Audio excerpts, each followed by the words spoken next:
Bismillah, Assalamualaikum warahmatullahi wabarakatuh. Anak-anak ustazah yang ustazah sayangi, hari ini kita masuk pada pembelajaran kita, yaitu tema 1, subtema 1, pembelajaran 1, ya nak. Adapun tujuan pembelajaran kita pada hari ini yaitu nantinya setelah Ananda menonton video pembelajaran ini, diharapkan Ananda dapat yang pertama yaitu dapat menemukan ide pokok dari teks bacaan ya. Yang kedua, nantinya diharapkan Ananda dapat mengidentifikasi ataupun menentukan perkembangbiakan generatif melalui suatu gambar. Dan yang ketiga, nantinya diharapkan Ananda bisa menyebutkan bagaimana kehidupan sosial budaya negara-negara yang ada di ASEAN ya nak. Maka dari itu silahkan simak dan amati videonya dengan baik ya. Apa yang Ananda ketahui tentang tanaman ini? Apa manfaatnya bagi kehidupan manusia? Sekarang, coba Ananda amati gambar berikut ya nak.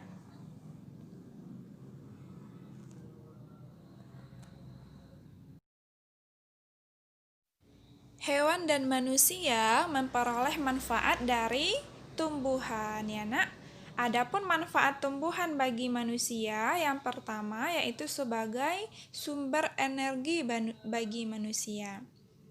Bisa juga sebagai sumber vitamin untuk menjaga kesehatan tubuh, sebagai sumber oksigen untuk kita bernafas, ya, sebagai pengikat air tanah, untuk peneduh dan juga untuk memperindah kehidupan di bumi, ya nak.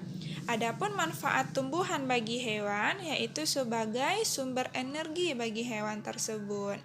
Maka dari itu, tumbuhan merupakan sumber energi baik itu bagi manusia maupun bagi hewan. Tumbuhan adalah produsen penghasil cadangan makanan sebagai sumber oksigen untuk bernafas dan juga untuk melindungi bumi dari sengatan sinar matahari.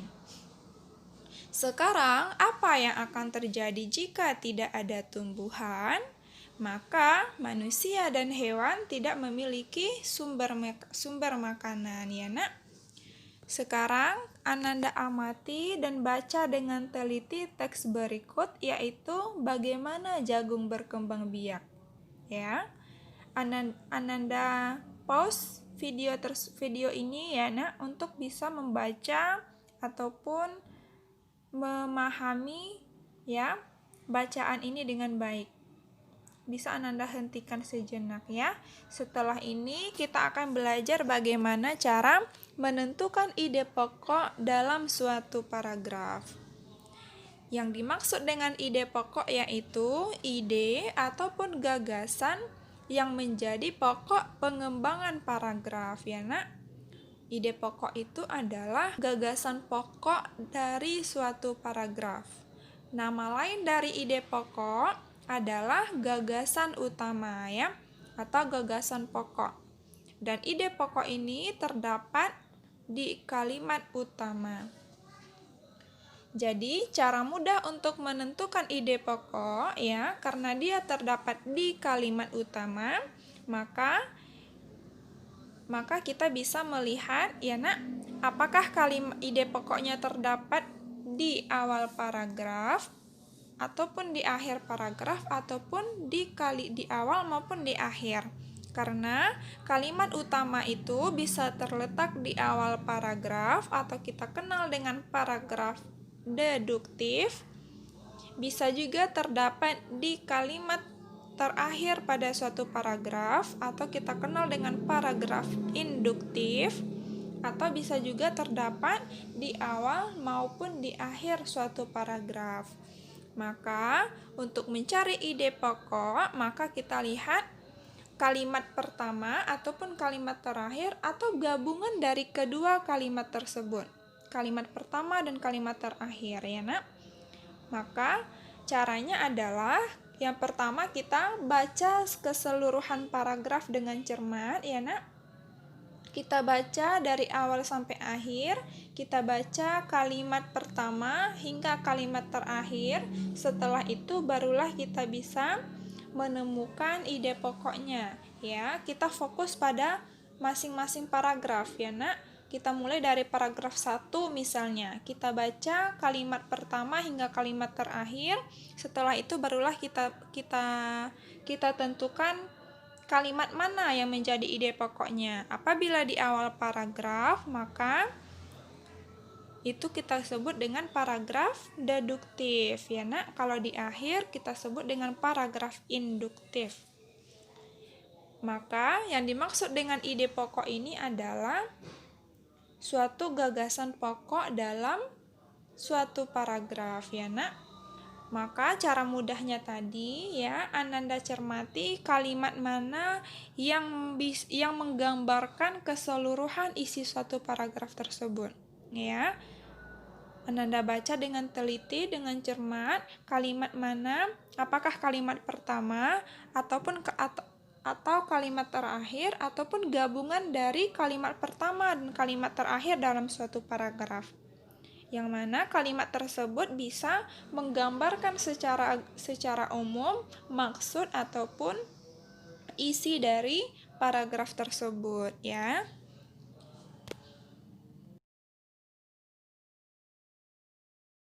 Di sini Ustazah akan mencontohkan kepada Ananda untuk mencari ide pokok dari 2 paragraf, yaitu pada paragraf pertama ide pokoknya adalah jagung merupakan salah satu tanaman yang dijadikan bahan makanan pokok di berbagai negara, salah satunya Indonesia ya, Nak.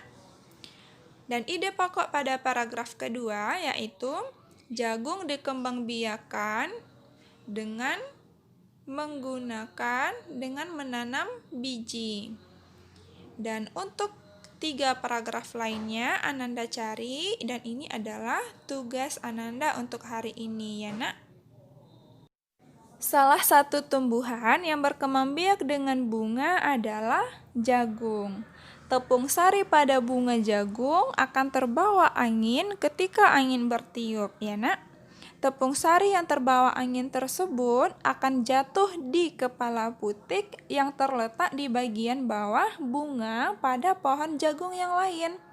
Maka ketika itulah terjadi pembuahan. Perkembangbiakan ini kita sebut dengan perkembangbiakan generatif ataupun secara kawin. Tahukah Ananda apa yang dimaksud dengan perkembangbiakan generatif? Untuk lebih lengkapnya, marilah kita amati bagian-bagian bunga sempurna berikut ini ya, Nak.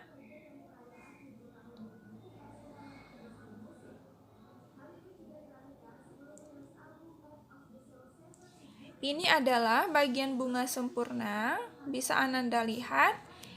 Ini adalah mahkota ya, benang sari, kelopak, dasar bunga, tangkai bunga,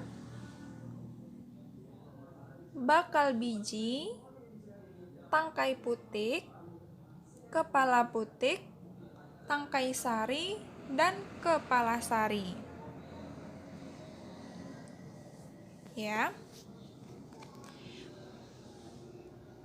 Adapun perkembangbiakan generatif ataupun secara kawin ini terjadi melalui proses penyerbukan dan pembuahan.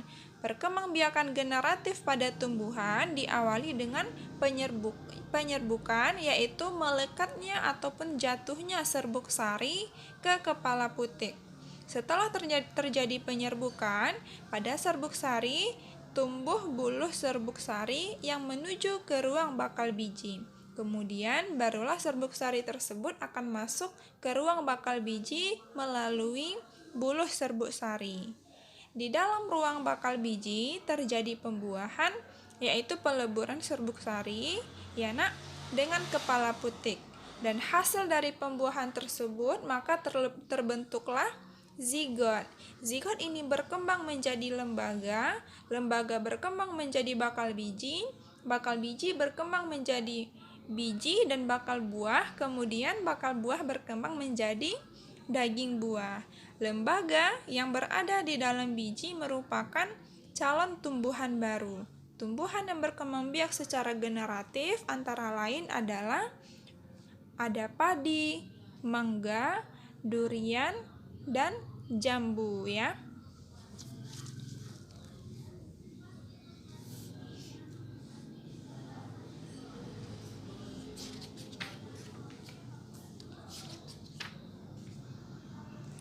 Maka, perkembangbiakan generatif ini biasanya terjadi pada tumbuhan yang mempunyai bunga ya nak, seperti padi, jagung, mangga, durian, jambu, dan lain-lain.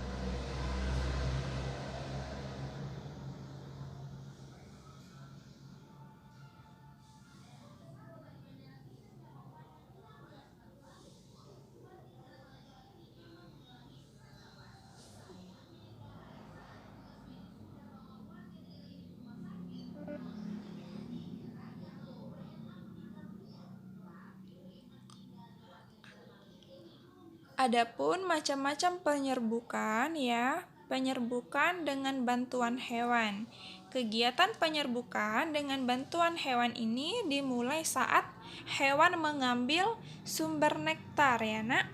Jadi serbuk sari pada kepala sari akan melekat pada bagian tubuh sehingga saat mereka hinggap di kepala putik bunga, baik itu satu bunga ataupun bunga yang lainnya, maka terjadilah penyerbukan. Selanjutnya, proses ini akan berkembang menjadi tahap pembuahan sehingga menghasilkan zigot sebagai hasil reproduksi generatif pada tumbuhan. Adapun contoh hewan yang biasanya membantu proses penyerbukan bunga antara lain bisa seperti kupu-kupu, ya, lebah, burung, serangga, dan siput.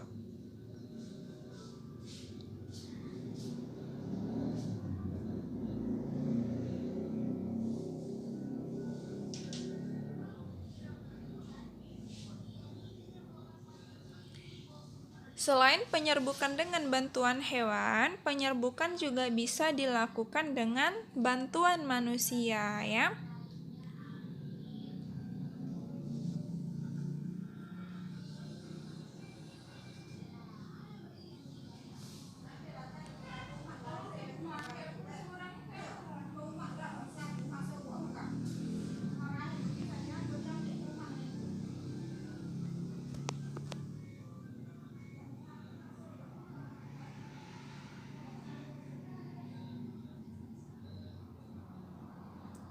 Selain penyerbukan dengan bantuan manusia, penyerbukan juga bisa dilakukan ataupun terjadi dengan bantuan air ya nak.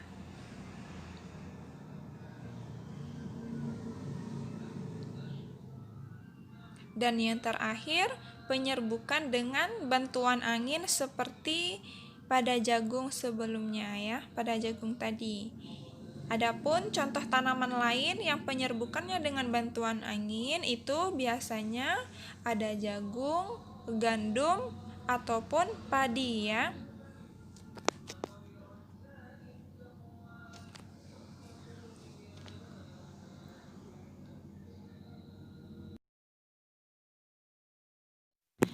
Bunga yang indah bukan hanya tumbuh di Indonesia ya nak.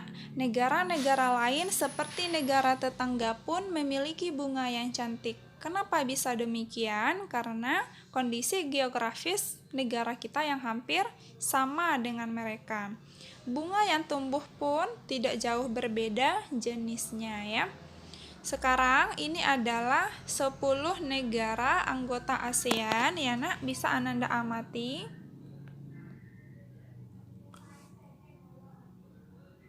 Maka banyak negara yang memiliki kesamaan dalam kehidupan sosial budayanya, maka dari itu mereka menggabungkan dirinya dalam suatu organisasi yang bernama ASEAN ya. Jadi yaitu Persatuan Negara-Negara se-Asia Tenggara ya nak. Di sini bisa Ananda lihat 10 negara anggota ASEAN, yaitu ada Indonesia, Singapura,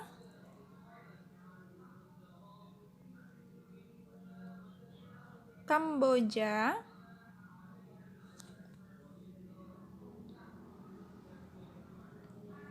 Thailand, Myanmar,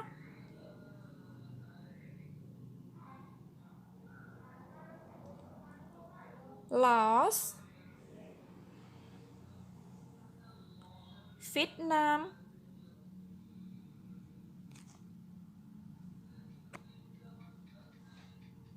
Malaysia,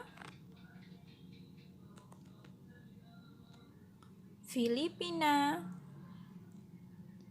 dan yang terakhir adalah Brunei Darussalam, ya nak.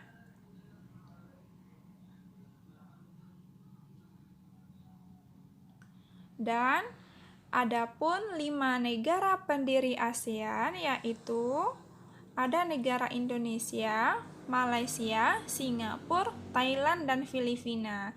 Ini adalah perwakilan dari masing-masing negara pendiri ASEAN. Dari Indonesia, perwakilannya yaitu Adam Malik. Dari Malaysia, Tun Abdul Razak. Dari Singapura, Rajatnam. Dari negara Thailand, Tanan Koman. Dan dari negara Filipina yaitu Narciso Ramos, ya.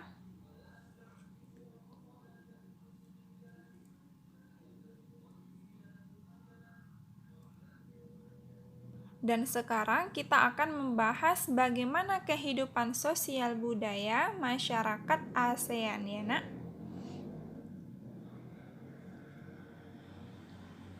Jadi negara ASEAN ini diharapkan nantinya dapat memberikan manfaat bagi semua anggotanya. Yang pertama ada Brunei Darussalam. Gambar ini adalah gambar Kampung Anyar, ya, yaitu desa terapung di Brunei Darussalam. Dan desa ini sempat menjadi pusat pemerintahan dan saat itu banyak penduduknya yang memiliki perahu pribadi yang disimpan di bawah rumah apung mereka, ya nak. Dan budaya Brunei Darussalam, ya nak, banyak dipengaruhi oleh ajaran Islam dan mayoritas penduduknya adalah orang Melayu. Dan kebiasaan mereka, ya, di negara Brunei ini yaitu melepaskan sepatu sebelum memasuki rumah orang lain.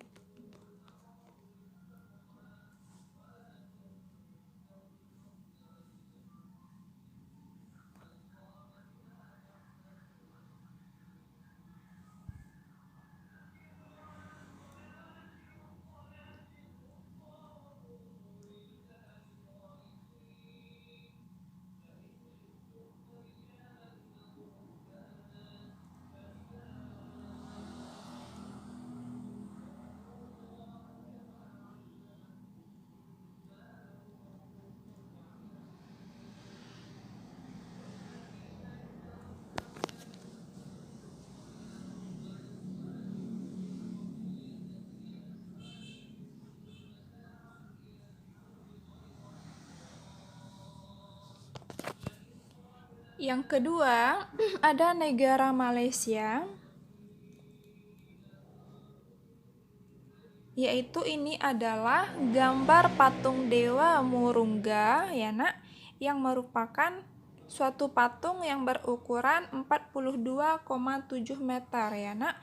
Ini patungnya sangat besar dan ini terletak di Batu Chaves, yaitu di gua yang merupakan salah satu kuil Hindu di luar India yang paling populer, ya nak, yang didedikasikan untuk Dewa Murungga. Jadi ini terdapat di negara Malaysia, yaitu nama patungnya adalah Patung Dewa Murungga.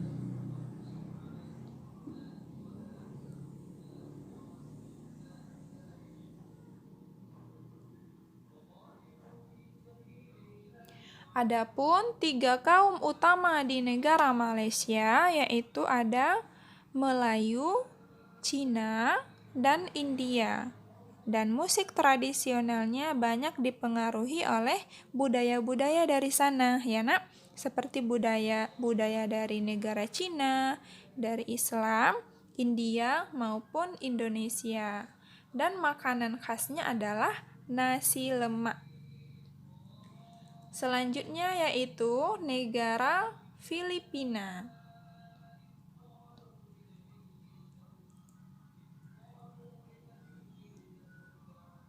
Ya, selanjutnya negara Filipina. Budaya Filipina ini merupakan hasil perpaduan antara budaya barat dan timur, ya Nak. Jadi kehidupan budayanya dipengaruhi oleh budaya Melayu, budaya dari Cina dan budaya dari Spanyol, ya. Makanya perpaduan budayanya antara budaya barat dan budaya timur. Bahasa Filipina ataupun bahasa nasionalnya yaitu bahasa Inggris, ya Nak, sebagai bahasa pergaulan ataupun komunikasi mereka di sana, ya. Adapun panggilan untuk orang yang lebih tua di negara Filipina yaitu biasanya po dan opo, ya. Dan itu merupakan suatu panggilan yang menunjukkan rasa penghormatan mereka kepada orang yang lebih tua, ya Nak. Dan jabat tangan adalah bentuk salam yang paling sering kita jumpai di negara Filipina. Ini adalah tarian tinikling yang merupakan tarian masyarakat Filipina, dan tarian ini menceritakan burung tinikling, ya Nak. Selanjutnya negara Kamboja. Banyak candi di Kamboja terbuat dari batu, ya. Jadi ini adalah gambar candi yang terbuat dari batu. Dewa-dewa dari agama Hindu dan Buddha terukir pada tembok. Dan tari Apsara lahir pada tahun 2000 tahun yang lalu. Dan relief tariannya banyak ditemukan di bangunan-bangunan keagamaan di Kamboja. Selanjutnya yaitu negara Myanmar. Myanmar disebut juga dengan negara 1000 pagoda, ya Nak. Tahukah Ananda kenapa disebut dengan negara 1000 pagoda? Karena negara ini adalah karena di negara ini sangat mudah menemukan kuil-kuil suci Buddha. Jadi di negara Myanmar itu banyak sekali kuil, ya Nak, yang mana kuil tersebut adalah tempat beribadahnya agama Buddha. Dan mayoritas penduduk Myanmar itu adalah keturunan Tibet dan mereka menggunakan bahasa Burma.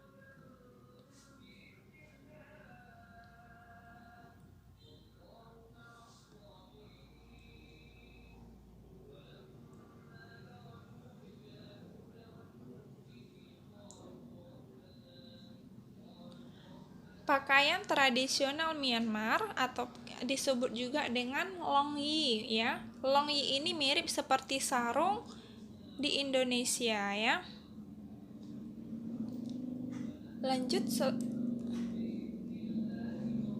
Kita lanjut setelah Kamboja ada negara Vietnam. Setelah Myanmar ada negara Vietnam. Ini adalah gambar permainan menangkap jangkrik dengan mata tertutup, ya Nak. Ini adalah suatu permainan tradisional anak Vietnam. Jadi anak yang berada di tengah lingkaran, matanya akan ditutup dengan kain dan akan menangkap salah satu temannya dengan menembak namanya.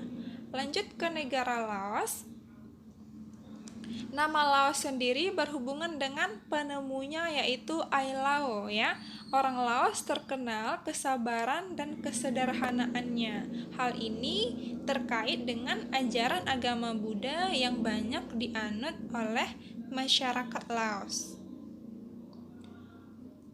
Olahraga tradisional di Laos adalah katau, ya Nak. Seperti olahraga bola voli, namun menggunakan kaki untuk menangkap dan memukul bola, dan bolanya biasa terbuat dari anyaman bambu.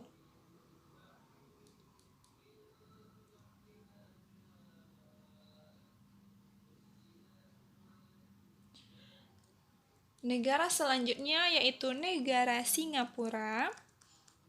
Ya, negara Singapura. Negara Singapura memiliki lambang negara yaitu Merlion. Apa itu Merlion? Yaitu patung yang berkepala singa dan berbadan ikan. Ya, Nak? Menurut mitosnya, Singapura dahulunya adalah kampung ikan ya. Kampung ini bernama Temasek yang berasal dari bahasa Jawa yang artinya lautan. Jadi, Singapura berasal dari kata Sanskerta yang berarti kota singa. Makanya, salah satu ciri khas dari negara Singapura adalah patung Merlion ini ya.